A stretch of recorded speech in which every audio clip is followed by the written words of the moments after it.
მეგობრებო, მე გაფრთხილებები არ მჩვევია, იცით, იმიტომ რომ წინასწარმეტყველება არ არსებობს, მაგრამ არსებობს ენერგიები და ჩვენ მაგები ძალიან კარგად შევიგრძნობთ, როგორი ენერგეტიკული თვეები და წელი მოდის. განსაკუთრებით ეს თვე იქნება იმ ადამიანებისათვის მძიმე, ვისაც ნებისმიერი ჯადო ან ნეკრომაგია აქვს გაკეთებული, ეს იქნება ადრინდელი თუ ახლანდელი.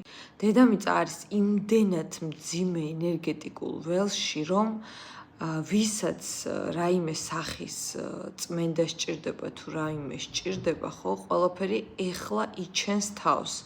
ეს იქნება ფინანსური პრობლემები, მაგალითად თქვენს ოჯახის წევრებთან, ანუ თუ რაიმე ჯადო გაქვთ, ან ადამიანები გიკეთებენ რამეს და ეს უკვე დასაწყისია, იცით ხო, როდესაც ადამიანები რამეს გიკეთებენ, ღამე აუცილებლად პირველიდან 3 საათამდე აუცილებლად გამოგეღვიძებათ 4 საათამდე ხშირად გამოგეღვიძებათ.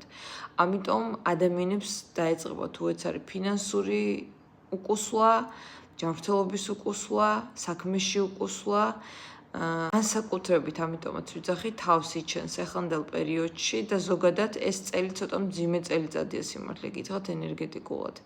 მე კიდევ ერთხელ ვიძახით, არანაირ წინასწარმეტყველებას, არანაირ სისულელეს არ ვაკეთებ, მეგობრებო, ეს არის ყველაფერი ტყუილი და სისულელი, არავის წინასწარმეტყველება არ დაიჯეროთ, მაგრამ ენერგეტიკულად, ენერგეტიკას, როგორც როდესაც ადამიანის ენერგეტიკას გრძნობთ, ისევ გრძნობთ ყოველთვის გარშემო ენერგეტიკას. მძიმე წელიწადია, მძიმე და გადარჩებიან მხოლოდ ის ადამიანები, ვისაც აქვს კარგი მიდგომა, კარგი ფსიქიკა და კარგი აურა, იმიტომ რომ სისუფთავე დაგიხმარებათ იმაში, რომ კარგი სამსახური გქონდეთ, კარგი გარეგნობა გქონდეთ და აბსოლუტურად ყველა საქმეში ხელი მოგემართოთ. ამიტომ მეორე ნახევართან განსაკუთრებით პრობლემები დაეწყებათ ისეთ ადამიანებს, ვისაც ან იმ მეორე ნახევარს, ან თქვენ ჯადო გაქვთ გაკეთებული და ამისათვის ვსად იყავით.